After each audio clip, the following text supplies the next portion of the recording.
We know that it's only through higher staffing ratios for early years we're able to guarantee specialist support and attention for children with special needs. And we can't look at any issue affecting a child's development by itself.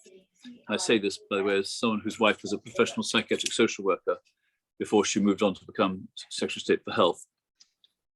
The panel today, we're going to start, but not quite as I got to the others, Professor Kathy Silver of Oxford. She kindly chaired a special parents forum that Steve hosted last week to allow the parent voice on early years educators to be heard. And it's always worth reminding ourselves that the real educators of all children are their parents, and those who either act in a voluntary or professional capacity after that are additional, they aren't a substitute.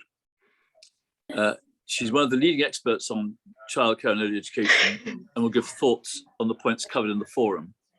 Again, if I can interrupt myself, it was Mia Kelmer-Pringle who gave me my first introduction to how to look after children. I'm glad that there are some people who are mature enough to remember the marvelous work she did for the National Children's Home and others. There'll be a panel discussion on the SEND topic in early years with Emma Hardy, a fellow MP of mine who's vice chair of the All-Party Group for Special Needs. Has been a great campaigner here in Parliament. Kate Fallon's the General Secretary of the Association of Educational Psychologists and brings quite some years of experience in the field of her field to today's debate. Audrey Pantelis, who I hope will have joined us, is the founder and director of Elevation Coaching and Consulting, with great experience of working with children with special needs. Catherine MacLeod, MBE, is Chief Executive of Dingley's Promise, an organisation the group, a parliamentary group, works closely with, who's a tireless campaigner. And Philippa Stobbs is the Assistant Director of the Council of Disabled Children and completes our list of great speakers. Thank you all very much. And can I ask Professor Silver, over to you. Thank you, Chair. And thank you for inviting me to address this meeting of the APPG for Childcare and Early Education. You'll shortly be hearing from this amazing panel, and the topic for the day will really be SEND. But I first wanted to give you some of the highlights of the Parent Forum, which we held last week. And that the topic of the Parent Forum was the early years workforce. So I know that some of the 12 parents who attended, mothers and fathers, are here today, and you're most welcome. And all remarks that you made will not be attributable. But I wanted to share with the APPG the flavor of what the parents told me. First and most important, every parent praised the patience, the empathy, the sense of humor, and I really like that, the sense of humor of their childcare workers. These are qualities that are vital for supporting both the parent, actually the parent needs the sense of humor, but also the children. But another parent got even deeper into this and said, yes, you know, patience, empathy, sense of humor, but good parents should have those qualities too. But what she pointed out about her key person was that that key person had a fund of knowledge about child development, professional knowledge. And so together they made a great team because the parent is the expert in the child, and the early years worker, especially her key person, really had this fund of knowledge. So another parent said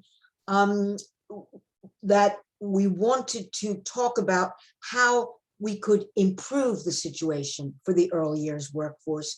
And this was the second topic of our forum.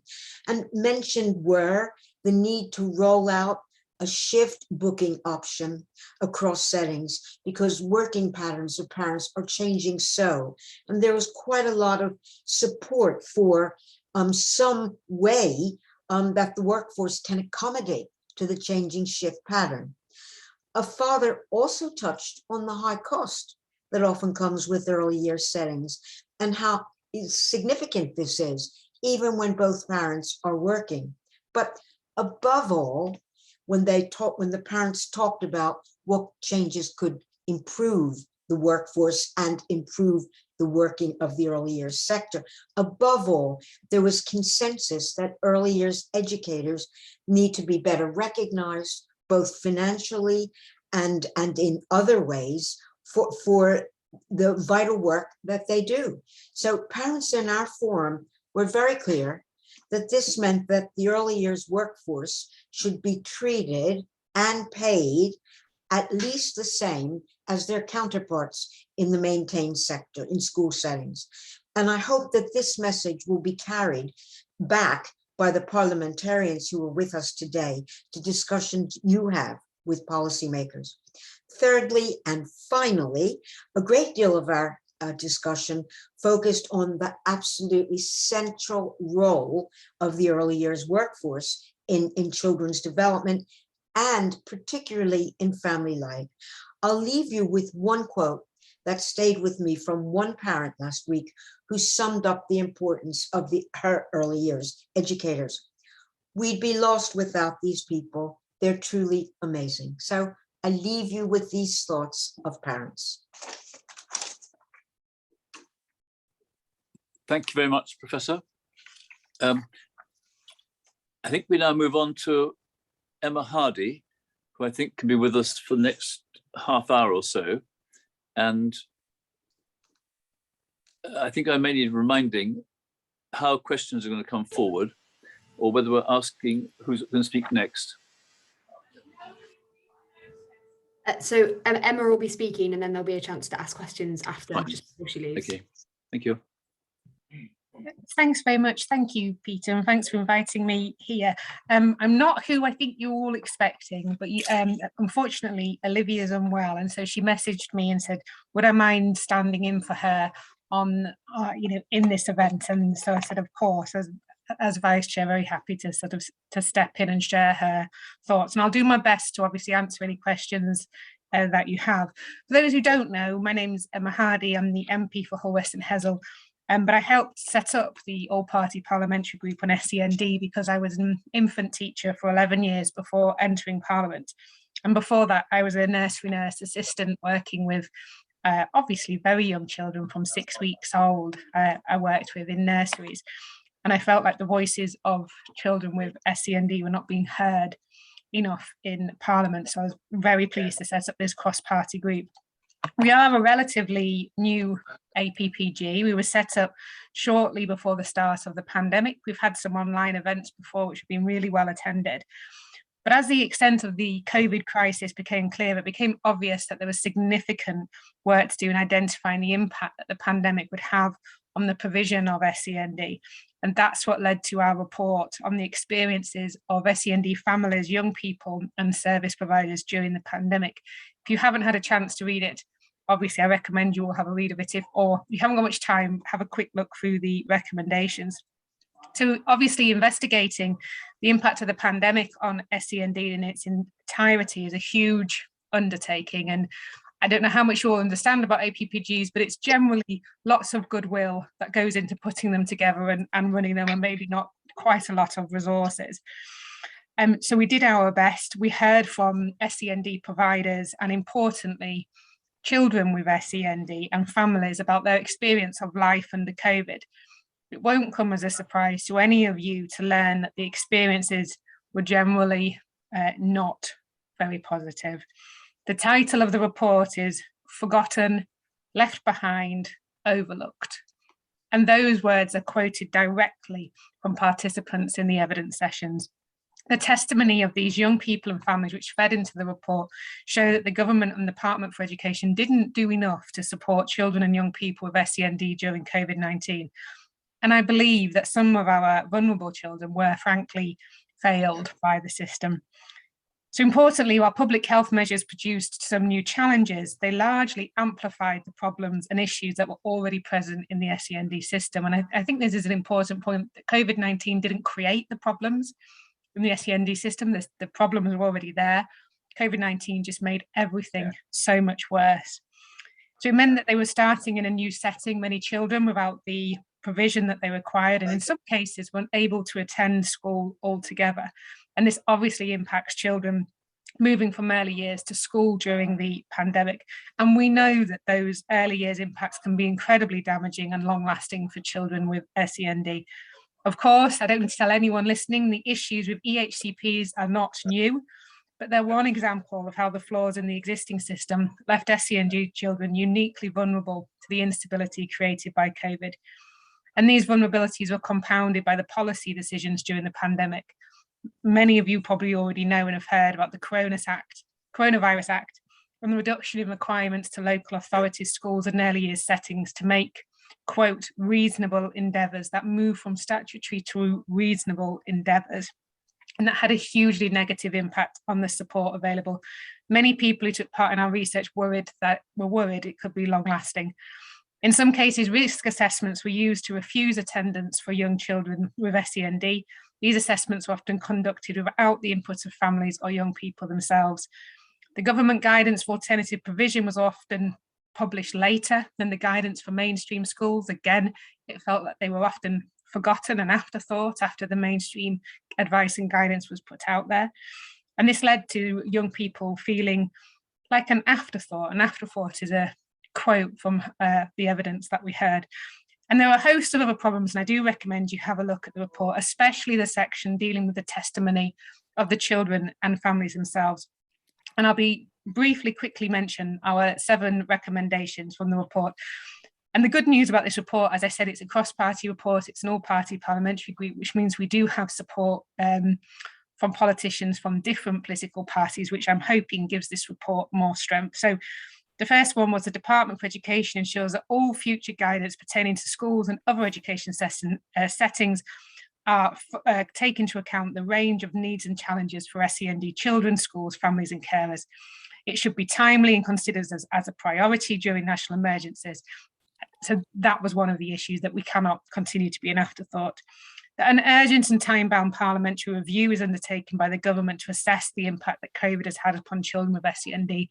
Our report, I think, barely touched the surface. I mentioned we don't have a huge amount of resources, so we believe the government should do their own investigation.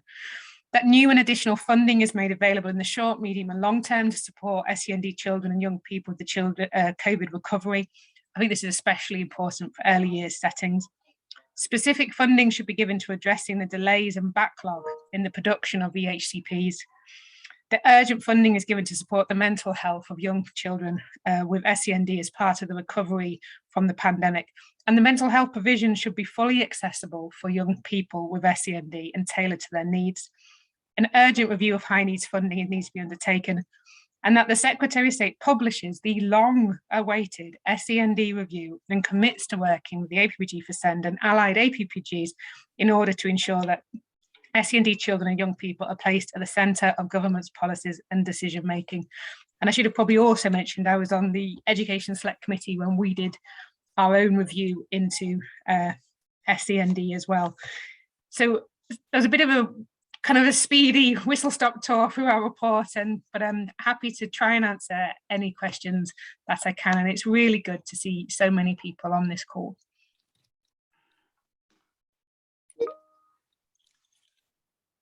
Would people like to make points or put questions?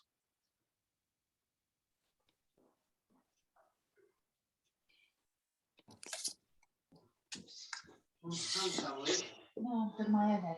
Got to go in a minute. Yeah. All right. Was that you, Andy?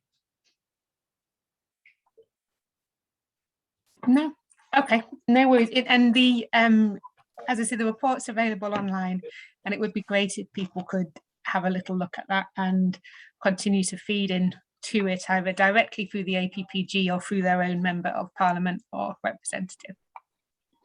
That's really helpful. I'm sure that the organisers the secretariat can make sure the link is sent around if you haven't got it already. So thank you for that. Andy, if you're going to contribute something, you're on mute. Thanks, Chair. No, I just wanted to ask for that link to the report to just go out to everybody. That was all. Thank you. Okay, thanks for that. We'll in put that it case, in the chat for everybody. Thanks, Sophie. In that case, Emma, can we thank you? And through you, thank Olivia as well. And each of you we're grateful to.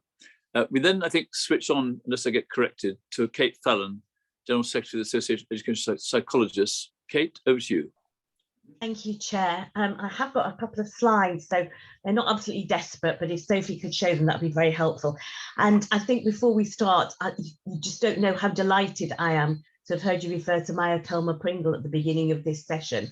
Having been introduced to her work over 40 years ago, she has been my guiding light throughout those 40 years. I'm so pleased to hear you mention her, because not many people talk about her these days. However, Can I just check the slides up? Can you see them?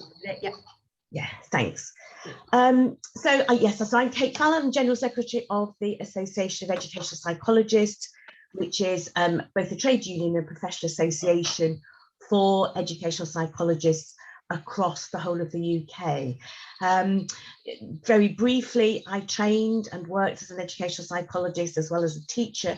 I was a psychologist for many years, and an early years specialist for quite a substantial period of that. So it is a particular interest of mine, and no more so now that I have two very small grandchildren. So the challenges of working parents and two young children are very much talked about in my family sphere at the moment. But as I say, if for those of you who don't know much about educational psychologists, it's a very, very small profession. There are only 4,500 EPs across the whole of the UK. So we are few and far between. For those of you who have heard moans about there's a shortage of educational psychologists. Those of you who don't know very much about them, it's now a doctoral qualification required to work as an EP. Educational psychologists trained and qualified to work from the age of 0 right through to 25. So a huge sort of range of ages that educational psychologists work with, but also always very keen to be involved at the earliest levels possible. So their great speciality, I suppose, is being able to look at all aspects of a child's development and work with other professionals to try and develop a holistic approach to giving advice on meeting children's needs right across the range of needs. So although very involved with special educational needs, not just involved with special educational needs. And I heard somebody describe them once as being an indirect agent of change. So much of the EP work is done by talking to others, advising others, as well as working with individual children. Could I have the next slide, please? So I was just trying to sort of look at the ways in which educational psychologists do work. And I suppose it was easier just to sort of talk about those three different sort of contexts. One is the community or the local area, what we might have called perhaps a local authority, but sometimes it goes a bit wider than that now. So the work of educational psychologists will be at several levels within that. So it might be contribution to the early years partnerships, perhaps giving advice on panels about different children or different needs, helping to support development programs or training programs for a whole range of early years staff across the community and across a particular area. They might also at that sort of level be involved in supervising and managing specialist teachers or Portage team, for those of you who know about the Portage systems, Portage schemes. So at that sort of strategic area-based level, if you're looking at the sort of then the nursery or the provider level, they might be carrying out work with staff and with parents. So you would see staff being trained in sort of more training on child development, on working on early bird programs, which are particularly for groups of parents of children who have autism. It's a whole range of actually trying to support and enhance the skills of both the nursery staff and parents, because as the chair rightly said at the beginning, parents being the first and most important educators of children. And then there might be some project work. So perhaps looking at how you could use a different initiative, some different research within a nursery setting. So much of this will be to support all the children in the nursery, but there will be quite an emphasis on those with additional or special needs.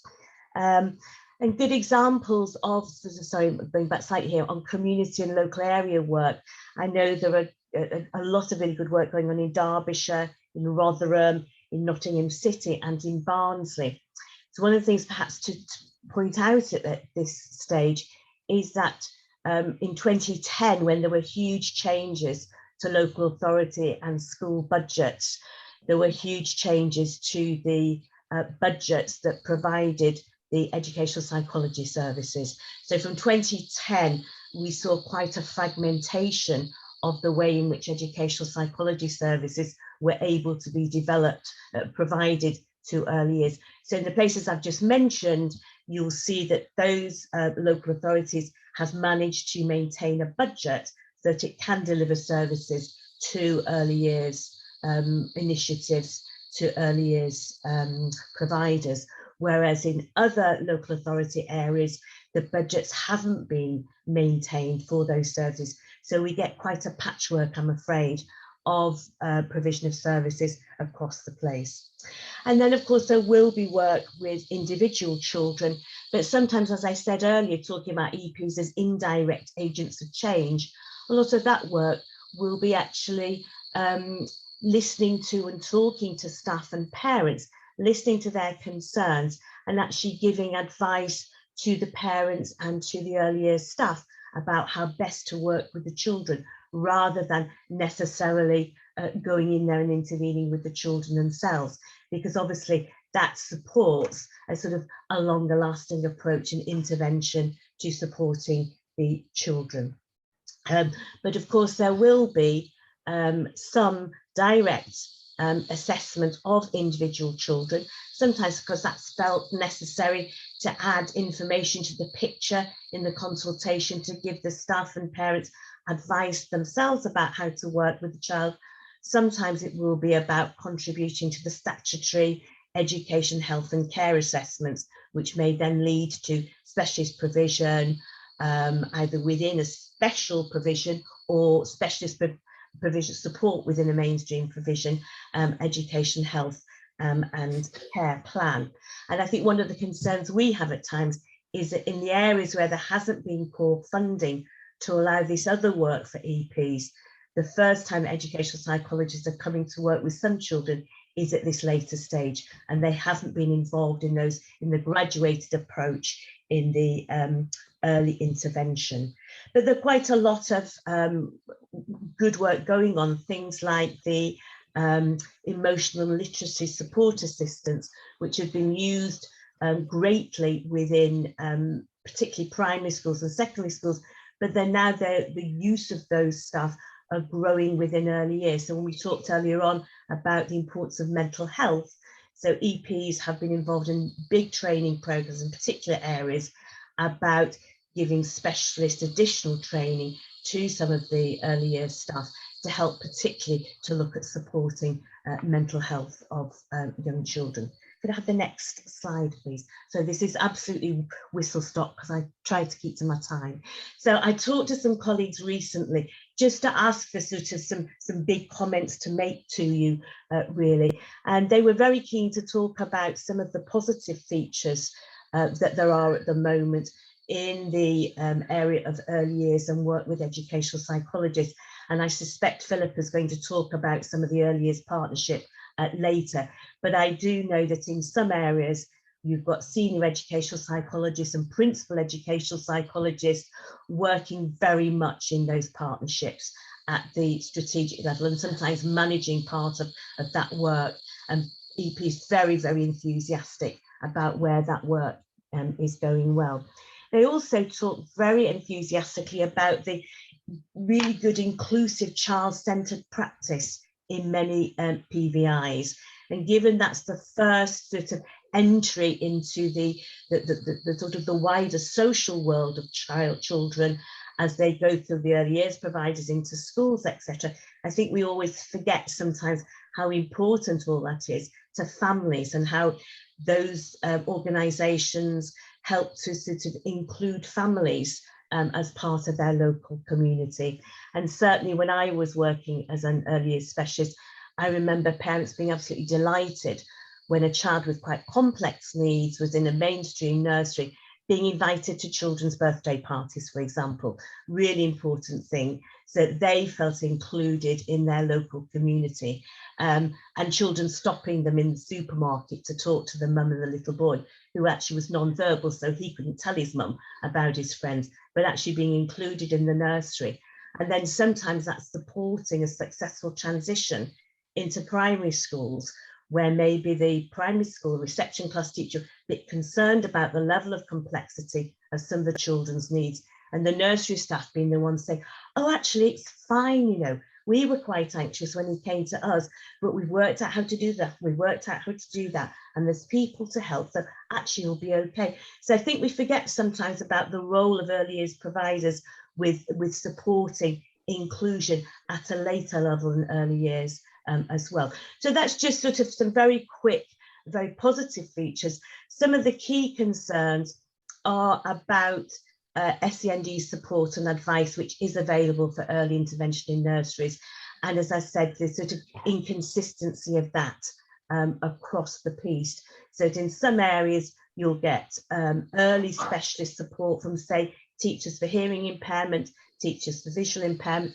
I've already talked about educational psychologists, but also environments that are suitable, people being able to go in and assess the environment, that a child for hearing impairment is in a place that's got good acoustics and has the right sort of material, has access to the outside.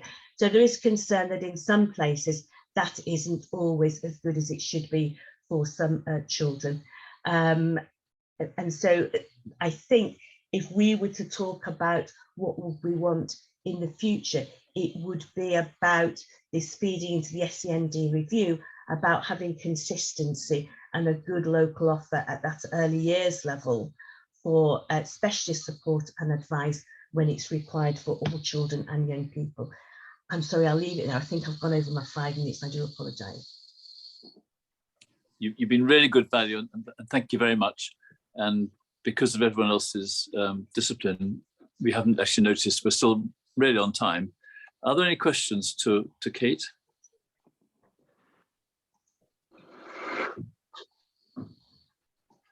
Not that I've spotted.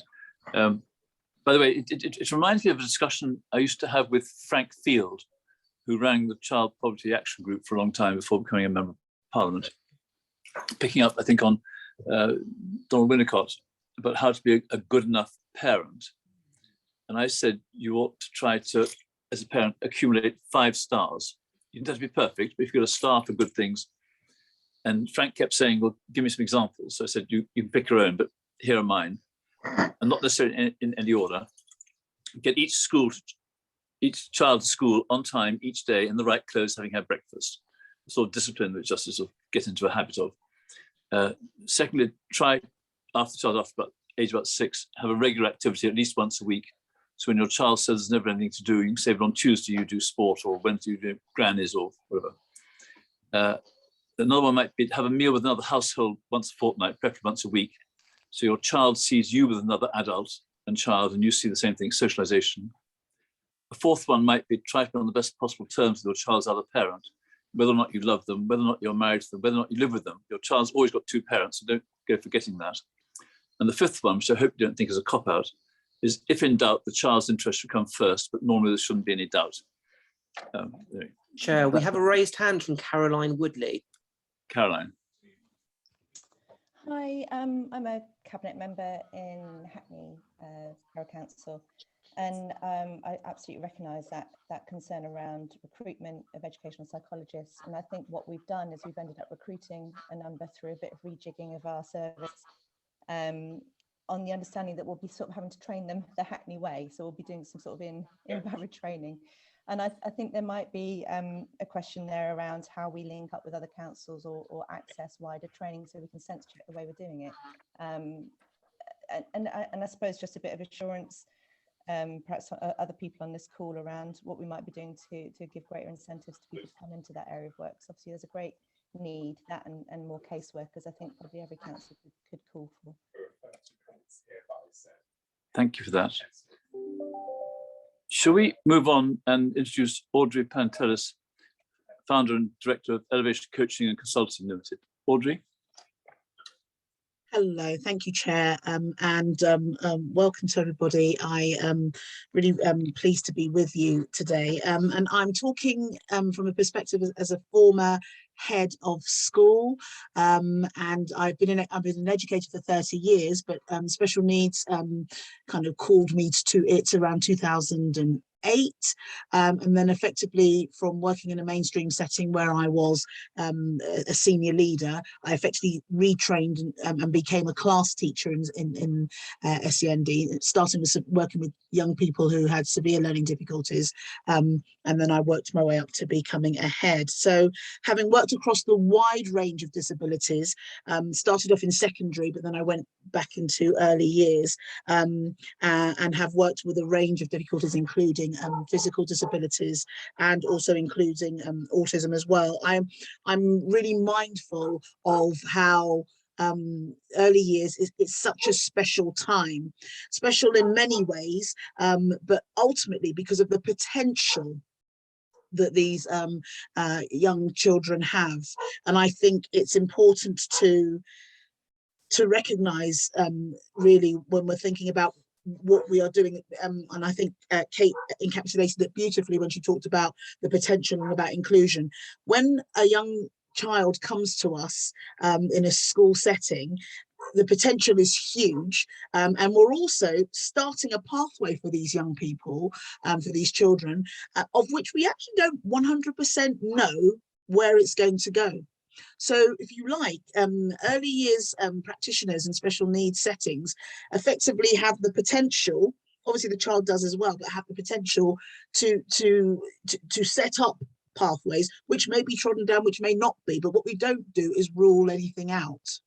But we also need to be realistic and aspirational as well. So what I'm going to do now is just talk a little bit about some of the, the things that I have seen, that I've experienced, and just highlight some of them, and then think about the even better ifs. Wouldn't it be great if we could have? Wouldn't it be wonderful if we could do that? So if I can just have the first slide, please. Thank you. And interestingly, you'll see that the last bullet point is the one in bold, and yet probably this is the one that probably should be at the top. The child is at the center. And so it kind of echoes and highlights what I've said with regards to, what we need to do.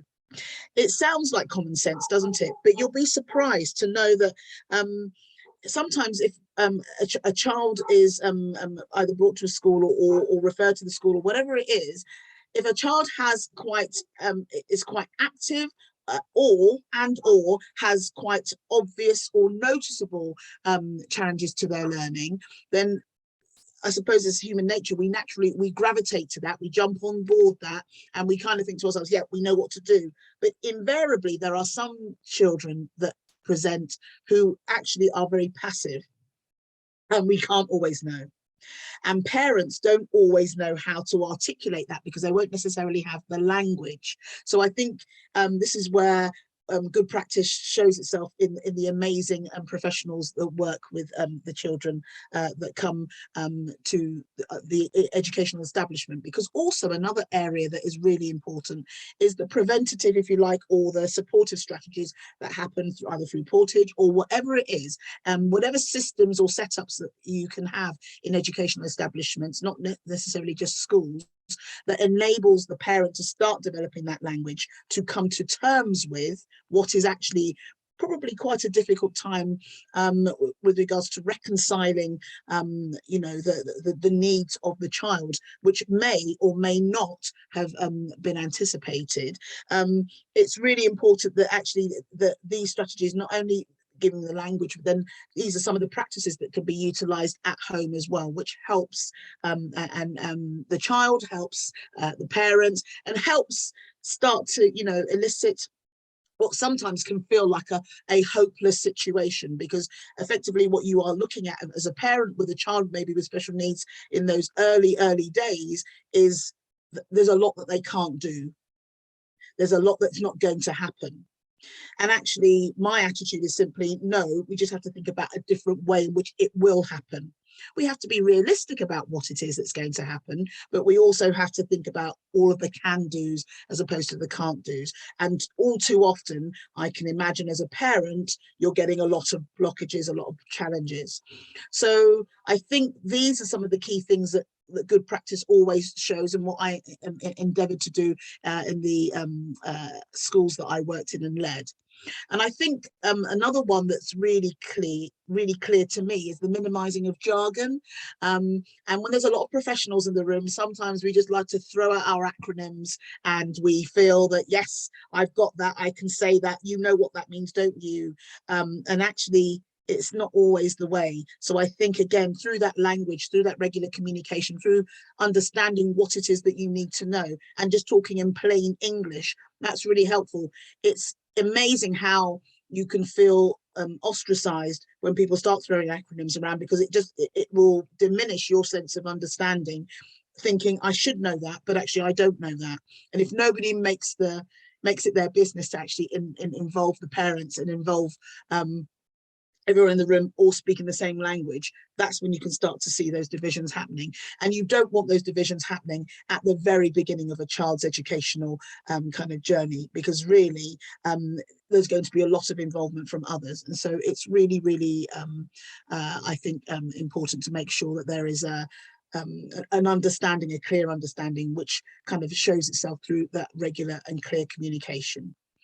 So, as I say, the child is at the centre. We talked about assessment, and assessment probably will, I'll talk about just a little before I move on to the next slide, because of course, because every child is different, and because every educational establishment has different ways of doing that, whatever works for the child, the education establishment or school, the parents, we've just got to make sure that there's that consistency there. And that's what I've had the pleasure of being able to realise during my time leading schools, and especially leading the last school that I led, which was a brand new free school based in Northwest London, and where we were able to be very innovative in ensuring that we were looking at the child in a holistic sense, because ultimately that's what we need to do. We also know that the frameworks that are in place for mainstream children don't fit special needs children. They fit to a point, but invariably it's all about the deficit, what you can't do, and I'm very much a big believer in can do. So ultimately that's what we're looking to see. We're looking to see what works for this child, how do we look at this child in their entirety holistically, and how do we make sure that what they need and their voice is heard in all that's happening, alongside, of course, the voice of the parents, who are more, naturally the experts in the child. If you can have the next slide, please. So our even better ifs, and I'm putting the first one that you can see on the screen there. Actually, I have to say, in the work that I do with equity, diversity and inclusion, probably since I've stepped out of the classroom, stepped out of school, and I'm now supporting educators, is a really, I suppose, quite a glaring one for me now. And maybe I didn't really probably fully appreciate it when I was in post, but the recognition of cultural barriers. These are areas where if we are working towards a particular model where we don't necessarily anticipate or fully appreciate those cultural barriers, having an impact on maybe some of the interventions that should take place that maybe don't take place. And I think we need to recognise them, understand what they are, to enable that family to be able to move on. And maybe we just have to go maybe at a slower pace. It depends really on what we're thinking about. But those cultural barriers are absolutely key, because remember, we're setting off on a journey with that child, and sometimes we can go on the wrong journey if we are not understanding and appreciating and embracing those cultures that maybe have a slightly different viewpoint. And maybe it's just a simple case of communicating, understanding, reciprocating, slowing down the pace, whatever it takes. But I think that's really key. So I've put that as a top of my even better list, especially in light of reflection of what I remember when I was in post. I've talked about the idea that there are sometimes situations where you're going to have parents where this is all unexpected. It hasn't happened. It wasn't meant to happen this way. It has happened this way for whatever reason. And I think recognizing that and allowing for that. So that's where, again, these amazing professionals and the practitioners that I've worked with over time across the board really can help through either the counselling or family therapy. There are lots of workshops, lots of different interventions that are on offer, and local authorities do this, and also health services do that, and it's great. I think that really needs to be made more integral to the work that happens here, and maybe less optional and more of an entitlement that families can tap into. And Kate was talking about the collaboration with mainstream partners, and I think that is really strong, something definitely in my experience that we did a lot of. We had at Pentonville, we had a nursery, a private mainstream nursery that was nearby, and we did all of this where we collaborated. We used to get them to come and watch our performances, we used to go and watch theirs, and we used to look at practices that we could embrace, and likewise they came and watched us and looked at our practices as well. So we mustn't keep things separately. These are just young people. They're young people who have learning difficulties, and we just have to help them learn. So they still need to learn, they still need to play, they still need to do all the things that young children do. So why is it that while we want to provide specialism and we want to give them what they need, let's still remember that they are ultimately they are children. I've talked a little bit about communication, so I think just that regular homeschool intervention, which kind of links into the cultural barriers, which kind of links into just making sure that communication is regular, and likewise with the reporting aspects, but ensuring that there is an opportunity to make sure that parents know fully what's going on. And then, of course, I think it's already been mentioned already about training, and just making sure that there is that clear training, so that that innovation can take place, and that we are offering everything that we can for the children that come into our schools, into our education establishments, and enabling them really to fly as high as they can, and not limiting what their opportunities and their options are.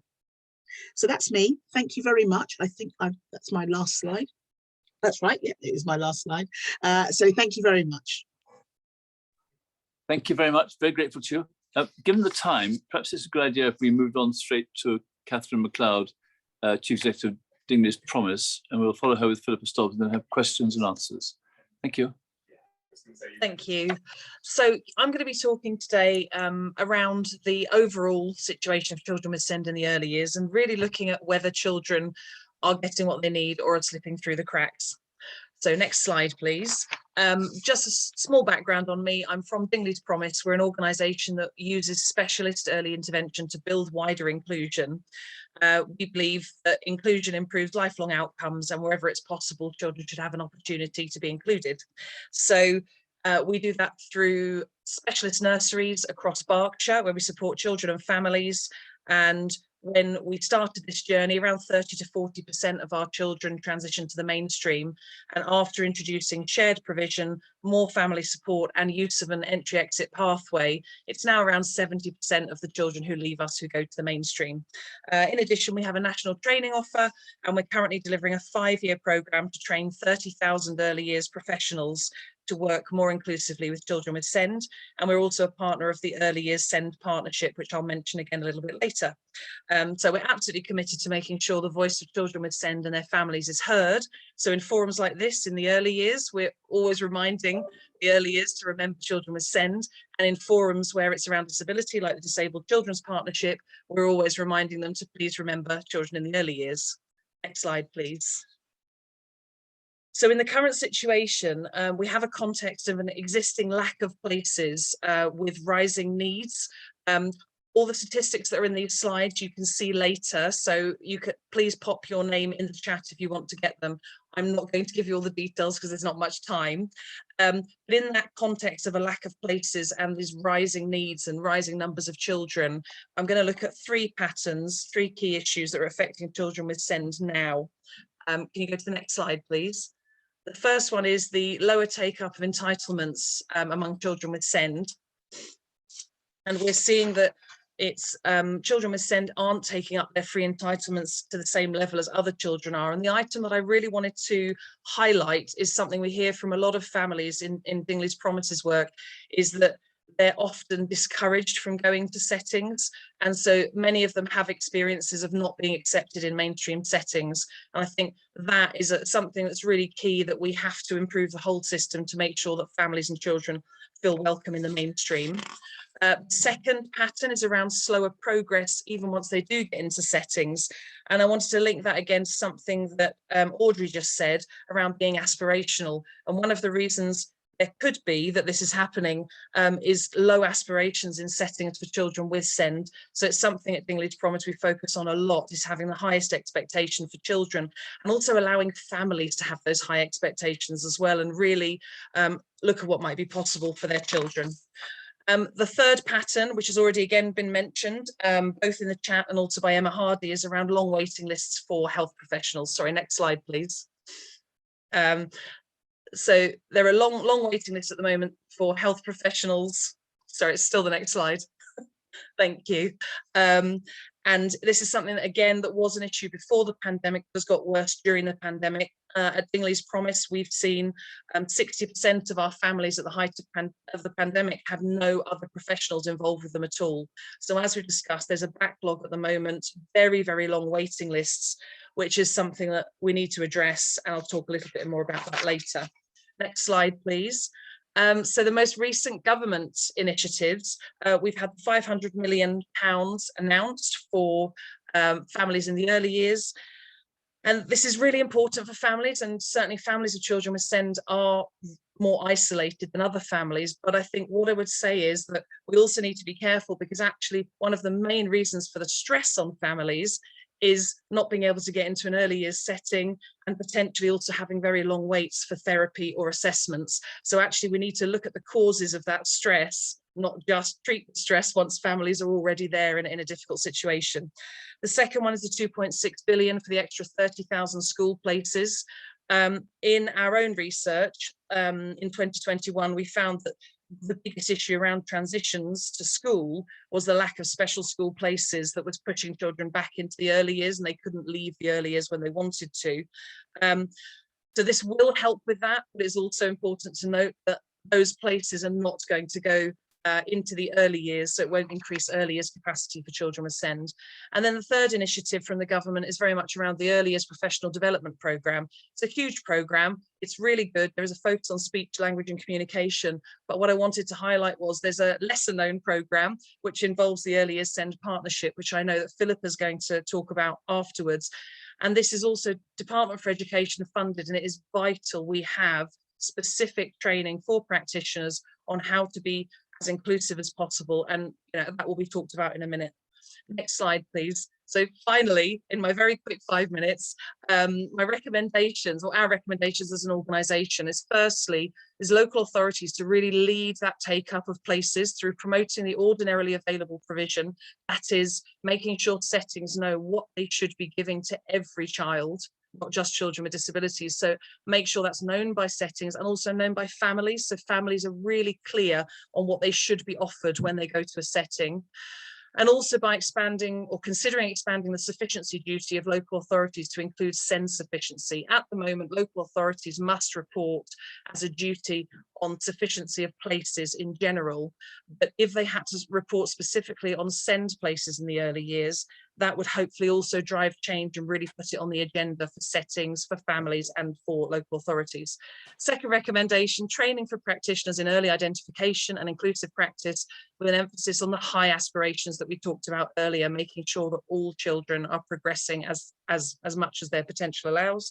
And then the third point is around training. So training in early intervention and promotion of early applications for EHCPs to reduce pressure on health waiting lists. So again, we can't magic health professionals out of nowhere, but potentially what we can do is to support settings to really use the graduated approach, really use strategies while children are on waiting lists, so that children aren't left on a waiting list until they see a professional. And that's something that health professionals have mentioned on a number of occasions recently. So that's something that would also be really good.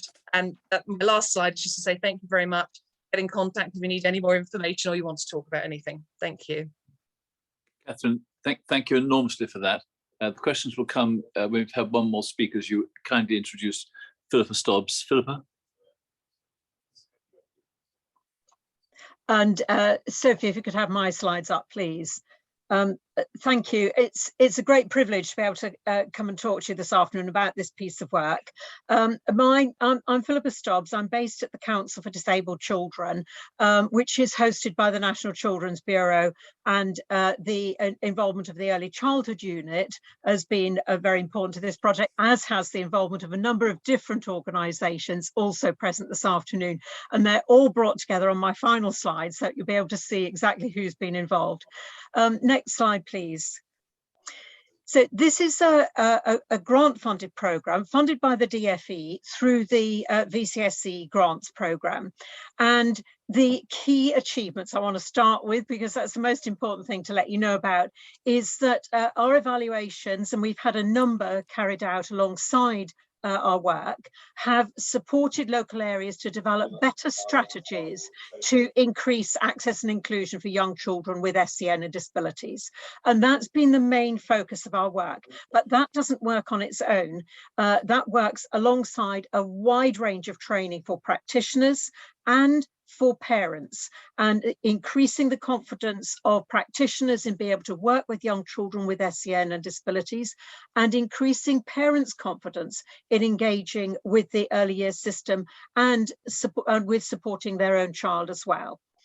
And early language and communication and speech language and communication needs has been a particular thread throughout this project. And one specific element that was defined in by the Department for Education was this support to the implementation of a speech language and communication needs pathway at a local level. Next slide, please.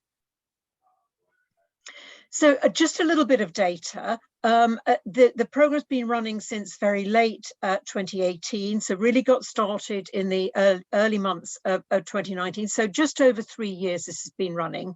And over that period, we've supported 87 different local areas to improve their local early years SEN and disability strategy.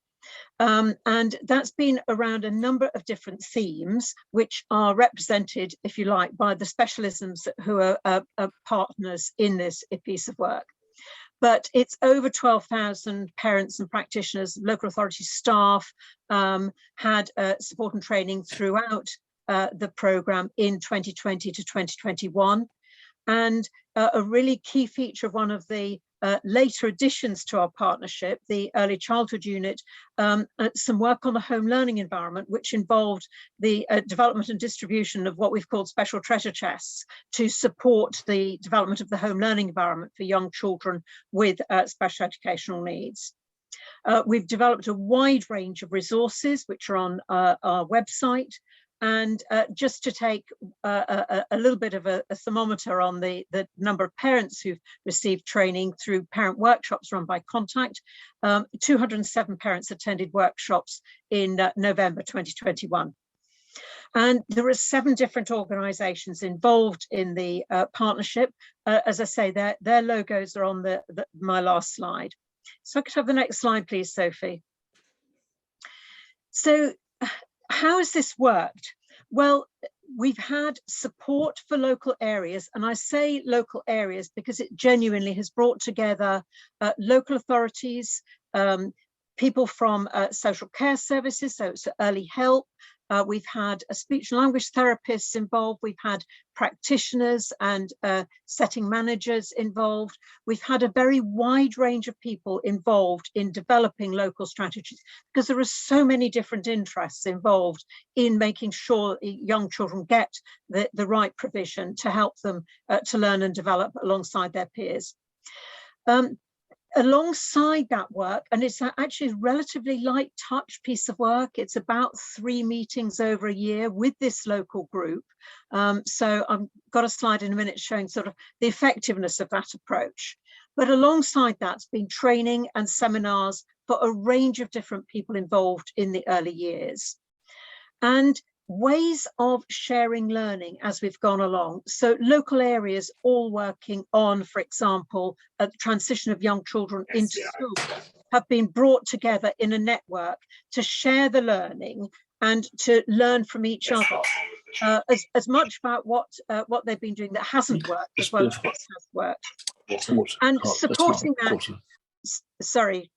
supporting that, there's been a really significant infrastructure to make sure that there was information flowing to everyone, knowing who to link up with and for what purposes at different stages. So it's quite a complex model, but it's really worked, and it's highlighted in this point from the evaluation report of 2021 that those different ways of learning and those different forms of knowledge exchange really strengthened each other's effectiveness. So settings managers who were getting training in a local area where, for example, NASON was working on a whole setting approach to SEN and disability in the early years, that would, for example, contribute, those two different strands would contribute to each other.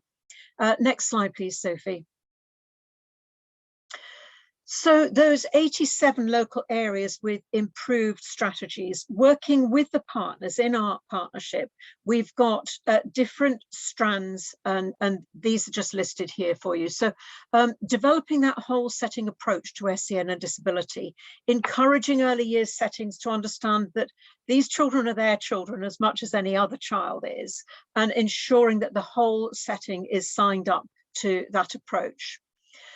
Improving early years practitioners' understanding of language and communication, the development of young children's skills in language and communication, and linking that to the work of the Communication Trust in supporting the development of local pathways where the relevant expertise isn't available in a setting. Then Catherine's organisation, Dingley's Promise, have been involved in supporting an inclusive approach to transition into school. And Contact's been working on the strand of parent and carer engagement in the whole process.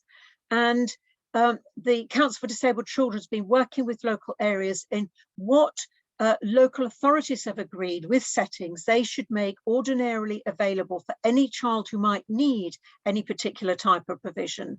And understanding what that is has been a really powerful force for the improvement of quality in early years settings.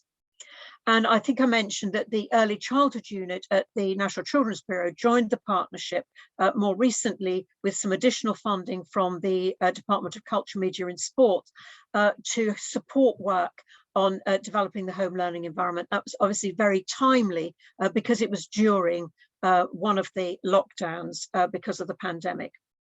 So the impact I think of this work is being quite tangible, and in some places our evaluation says transformative, which is deeply satisfying to see the impact of these different strands coming together and really supporting local change. And I think the looking back on some of the work and seeing for local areas, seeing how far they've come has been given them quite an important sense of achievement at a time when they've faced actually tremendous challenges because of the lockdowns, because of the pressures in terms of provision, and following a long period of cuts in funding to local areas. So just the next slide, please, Sophie. So it's worked by bringing together all those different interests at a local level. We say quite breezily that sometimes there's a very good local early years strategy, but it doesn't say much about SEN and disability. And sometimes there's a good local SEN and disability strategy, but it doesn't say a lot about early years. And the importance of these diverse groups we've brought together at a local level to develop a local strategy and a local approach has been absolutely essential to its success. Ensuring that the work was locally owned, the partnership and the partners in the partnership working with local areas are not there doing the work for anyone. And that sometimes seems like a bit of a cop-out. You know, we're here to help and support you, but actually it's provided a framework around it, and a timely framework which has enabled local groups to make that thing happen locally, but it stays in the local area, it's owned by the local area, and of course that makes it sustainable beyond the timing of this piece of work. The support has been very much tailored to local needs. We've had a self-assessment approach to the start of the work to identify the priorities for a local area, and then supporting them in identifying the partner they would want to work with. And it's that networking, that peer-to-peer support, which of course in the virtual world, we've been able to do across the nation, not just in local areas, but across the nation and across different regions. And then the next slide, please, Sophie. And their colleagues is an insight into those different organisations who've come together with their particular specialist expertise to give that support to local areas and to the practitioners, parents and other services working with them locally. It's been an absolutely fantastic project to lead, and we're so proud of what it's achieved. So we're really, really delighted to have this opportunity to tell you about it, and we'll certainly make sure that the slides are circulated following today's meeting, and we'll add a few links in, because I noticed we're not very good on some of the links there. So thank you very much. Thank you very much for that. I think it's been remarkable food for us all. And we have to remember that the people we're really trying to help are the children, their parents, and those who are coping with them, who need the expert insight, advice, and help, which can transform people's lives. Any of us who's involved in any of these caring roles know that sometimes the insight we can offer or gain can make just such a big difference to people of at least 2 generations and to people around them. A happy parent, a happy child, just makes so much difference to everybody, as Mia would have told us. And when I said, by the way, she was National Children's Home, she wasn't right, National Children's Bureau, to whom we owe so much. We've come to the time. I don't know if someone wants to say whether hands are up and there's quick contributions to make, or what we're supposed to do now. Can we overrun or not? If people are able to stay and happy to overrun, if you yourself have time, if people want to ask questions, that would be great. If we can just take sort of 5-10 minutes, if anyone does have any. Can we bring in perhaps Baroness Finlay, who is, I'm glad, good at each end of the life story? Thank you very much indeed. And I'm asking this question really with my National Mental Capacity Forum chair hat on. And that is, at what stage do people feel that for those children with severe SEND problems altogether, that the parents should be introduced to the concepts of lasting power of attorney or court of protection, because there is a cohort of children who will always need support as they go into adulthood. And often for the, I'm sorry about the noise in the background, I'm traveling, but the problem for these parents is that it comes as a great shock when they get to the age of 18 and they suddenly find that they can't make decisions for their child. And I just wondered whether you felt that this should be introduced really early for some of them. Thank you.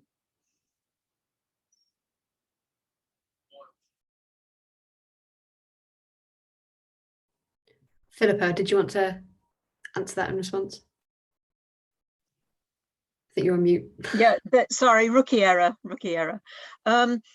Just to say, in response to that specific point, we've been doing some work on what we've called preparing for adulthood from the earliest years, which is actually the name of the chapter 8 of the Code of Practice, which then tends to go on to talk about year 9 onwards, and that sort of from that point. In preparing this work to work with schools and reviewing their processes around preparing for adulthood, we talked with parents and with children and young people themselves, and every last one of them said, we just need to start this discussion earlier. And I could see that the Mental Capacity Act issue is one of those issues where actually that just needs to be started. The discussion about that needs to be just started so much earlier. I don't think you necessarily start with that specific discussion, but all those issues that are wrapped into that preparing for adulthood agenda from year 9 onwards, those need to be discussed from the minute that a child goes into group provision. And I don't mean you start to talk about what job you're preparing for, though of course you do talk about young children's ambitions, but unquestionably need to start thinking about independence, about social interaction, about communication, all of those things which are some of the key ingredients of that preparation for adulthood. And I think that's where your point comes in. And I think that's, you know, all of this discussion has to start just so much earlier. Thank you for that. Is anybody else waving? We have a raised hand from Lord Brownlow.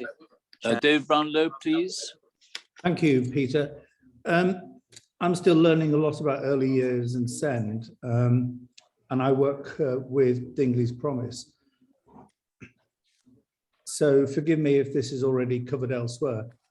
In lobbying for further central resources from government or local authorities, which hangs together a lot of the issues in today's calls and speeches, is there any work that says if we had X more money, we could deliver Y more services, so that there's a starting point for parliamentarians to pick this up and do some lobbying for effect?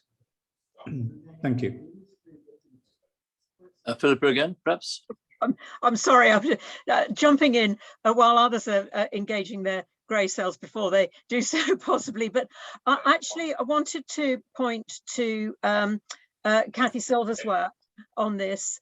I think I would, rather than seeing it in financial terms, and of course it could be translated into that, of course, I would point to her work on the longitudinal studies, the EPI studies, which show very clearly that the more skilled workforce you have, the better preparation it is for later outcomes, and the better, the more you reduce the risk of a special educational need developing at a later stage. And from the more detailed work, that translates into the more qualified teachers you have in your early years workforce, the better the outcomes are and the better quality of provision. So if we could translate that into financial terms, Lord Brownlow, I think we would be doing a very good job. I think we should start from that, from Kathy's evidence on that. It's the really good solid research that we have that should be informing the development of work here. That in a way is the return on the spending, which I think matters. I think there's a slightly more complicated answer if I go back into my history, which is that if you got the right referral to a child guidance clinic, you'd have psychologists, psychiatrists, psychiatrists, social workers, and others, but you didn't normally get the referral until you become almost a crisis. And I think one of the things needed is a drop-in centre where anyone who has a worry can actually drop in almost without appointment, have 10 minutes of consultation, and then be into the system. In the same way that when my wife was working in collaboration with Peter Wilson, who went on to start Young Minds, they ran a support service for teachers in Southwark. And any teacher who thought they had a particular interesting pupil who might need help or assessment, they could actually consult with Virginia and Peter and then get the kind of encouragement to know how to make the system work. So more into the system, more people, but also more links at an earlier stage, because the sooner you can identify what can be done that's practical and positive, the better it is for everyone. Thank you, Dave, for that. I think there may be something in the chat which may have helped. And we have a raised hand, Chair, from Catherine Hollins. Catherine. Hello, thank you everyone for your really interesting talks. I'm a parent, child and family psychiatrist in Surrey. And I have a particular role with the First 1,000 Days programme and collaborating across all the agencies. And actually both the last points relate to what I wanted to bring up, which is how we support the workforce to develop their skills and have enough space for reflection. One of the things that we're trying to do is support the early years workforce in their development and thinking about their own needs so they can support the needs of parents. But actually what we're coming up against is the real lack of space within their timetable, within their rhythms, within what their managers can allow in terms of time for development. And this really reduces how much we can offer what we'd like to offer. And I'm sure other people will recognize this point in their settings. And it's a real problem and something we need to kind of think about. How do we enable space within the structure of very busy early year settings so that people can take time to reflect and do exactly what you described, like with Peter Wilson and your wife Virginia's work, or the other settings where people actually can say, actually, I need to think about this child, but if without time or space within the working day, that's very difficult. So I have no answers, but I'd love us to think more about this. Kathy? There is an answer to this, Catherine, and the Department for Education's Early Years Professional Development Program is using it in that training, which is in 52 local authorities. They have backfill, so that a setting that takes part in this, and it's the PVI as well as maintained, they get backfill so that when their teachers go training, and in addition to getting backfill, which is very attractive, because the workforce is underqualified, people who take part in this, in the EYDP, this is the DFE program, they can get a level 4. If they just get trained to improve their own setting, they don't get a level 4. But if they get trained to the level where they then are champion and training other people, then they can get a level 4. And that's going to help them when they get their next job. So I think if we spend, I mean, there's very little money to go around, but the little bit of money we have, add to it enough, as in the case of the EYDP program, they're spending all that money on the training anyway. So a little extra money paid the backfill, Catherine, for all these busy people, so that they weren't doing it, you know, at night and when they're trying to read stories to their children. And it also gave them CPD at the same time in another level. So a little extra money on the programs for the workforce. And the workforce, I want to go back to Philippa's comment, the workforce is the answer. In the end, it's the answer. Thank you. Kate Irvine or Kate Irvine? Hello, hi, yeah, I'm happy. Yeah, sorry, I did put a comment there. With respect, I work in Bristol Local Authority, and we've had very low take up for the PDP2 despite taking it, and the problem is twofold. The funding is not enough as a realistic amount of money to cover backfill for a PVI setting or a maintained nursery school. And even if you have the money, you cannot find the staff. There is an absolute complete crisis in early years recruitment. We have regular, I can see everybody nodding that I can see on the screen now. I could read you out emails from PVI managers in tears, people sleeping in their nurseries to keep places available for vulnerable children. I cannot express enough on behalf of all of those people the really serious situation that it's facing. And I'm shocked that the government is not even realising this on the basis of the economic childcare needed, you know, to keep people in work, let alone the impact on the children with SEND. And I'll be quiet now, because actually it's a very emotive subject and it's extremely serious. I'll let someone else talk. Thank you for that. And it may be that this all-party group ought to get together with the first 1001 days group as well, and see if it's possible to form up to ministers. But there is a machinery of government problem that existed for all the decades I've been around. It was only once half solved when Janet Young, Lady Young, who was in charge of under fives, happened to be booked into the same bedroom at a conference with Sir George Young, who was educational the other way around, even though they weren't married, they each had perfectly decent spouses of their own. And that's the way the two government departments started talking about the people with whom they shared a common interest. And sometimes the silos in government stop people getting a practical approach. It may be that by forming up and saying to people, how are you going to pick up these issues of the importance of the independent practitioners and sectors, as well as listening to the educational authorities and the academies and the like, who get most of the educational attention.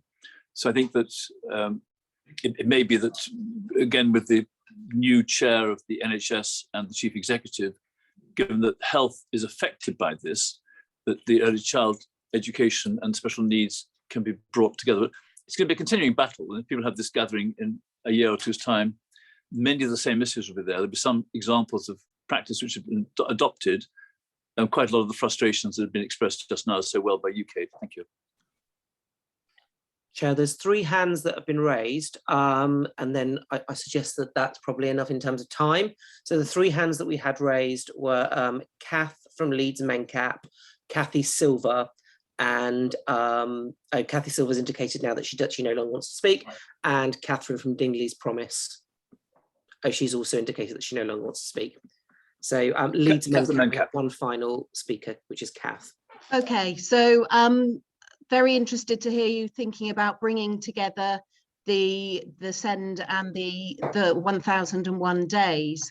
My concern is that by the time we get to the end of 1001 days, we're at the moment funding only starts at age 2. So we're missing 2/3 of that opportunity for early development for children by only starting statutory provision at the age of 2. Many of the families that we see at Leeds MenCap, we have been providing early years services for children from birth for many years now. And many of those families, the earlier we can support them to understand the system, to actually put in their DLA forms so that they're eligible for the 2-year-old funding that doesn't kick in until the first term after they're 2, the earlier we can start to support those families, the earlier they can get the identified needs, get the funding that there is, and then their outcomes throughout their education are far better than if they don't even enter the system until they're 2. That doesn't, even if we can address that, it doesn't really address the fact that the hourly rate for any child, but particularly for children with SEND, does not anywhere near cover the costs of giving them access to the curriculum that they need. It really doesn't cover anywhere near overhead cost for the nursery, let alone any additional provision or specialist equipment. What we're finding is that the specialists that you need to intervene earlier, like speech and language therapists, they're stepping back because of the dearth of funding for themselves, whereas they used to provide toolkits and activities to work with children to skill up the practitioners on the ground. They are now not doing that, and they're just giving them a link to some training, some online training, which clearly isn't targeted to the children's needs.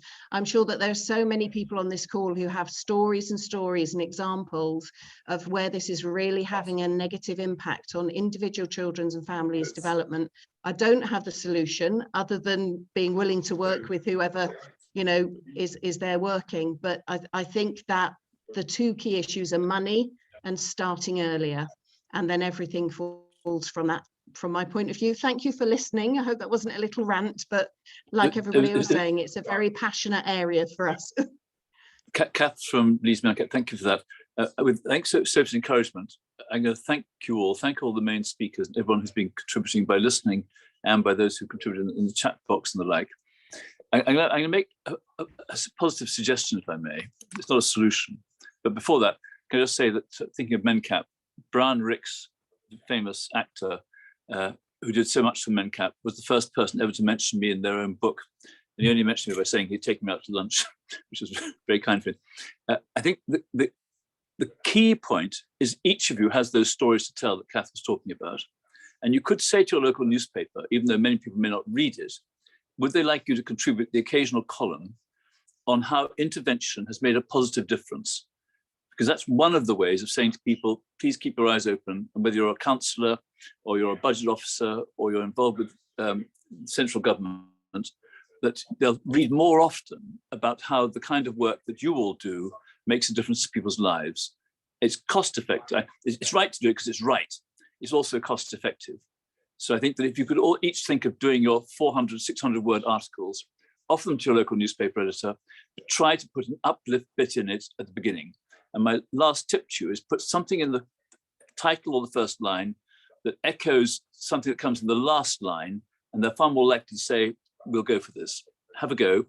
It's picking up the Malay poems I'll give you in English. The turtle lays 1,000 eggs and no one is the wiser.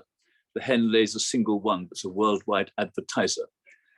Talk about what you do. It matters. And thank you all very much. Thank you, Sophie. Thanks ever so much.